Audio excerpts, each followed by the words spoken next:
Hello का भइल? आज के बाद हमरा के फोन मत करिया। ऐसन काहे कहता रू? हमके बतावा ना।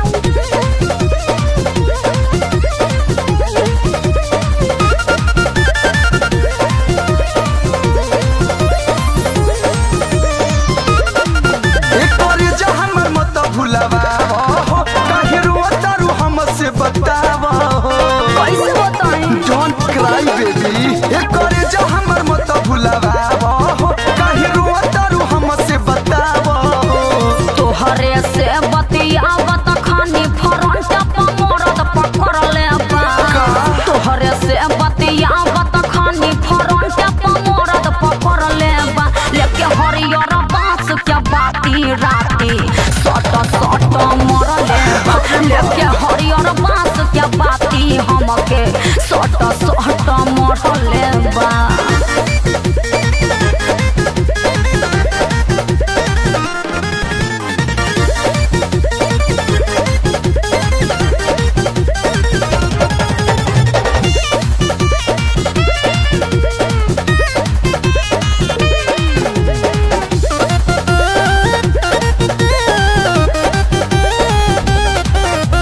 जहिया से आयल बानी हम ससुरा खाइल पियल न सोहाला तोहरा से बिना बतियले करे जा हमरा न रहल जाला हो। सेम टू यू। तो का करी बोलो ना। रहु कुमार तो संभाल के रखनी गर्दन में जैसे माला हो तहरा के को थप्पड़ कोई छुए हमरा वो बहुते बुझाला हो। फुलवा जैसन कोमल देह पर लाल लाल बाम खड़ले लेके हरियर बांस के बाती राती सट सट मरले लेके हरियर बांस के बाती हमके सट सट मरले बा। तहरा मरद के कपार फोड़ दे। बस तू तो और बिगाड़ में पड़ल बड़ा।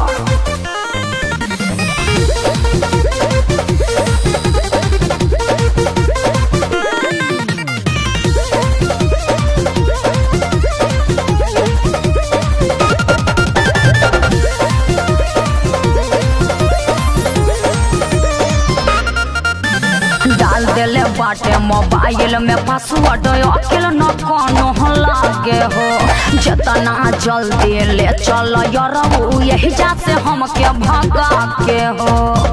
हम बानी नो तो जल्दी आवा ना।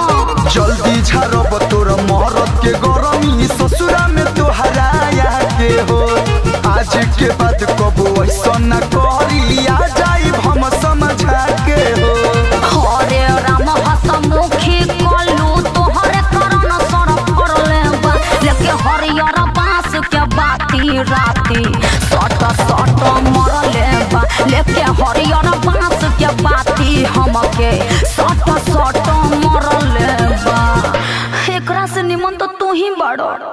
ई बहतार ठीक ना मिलले यार।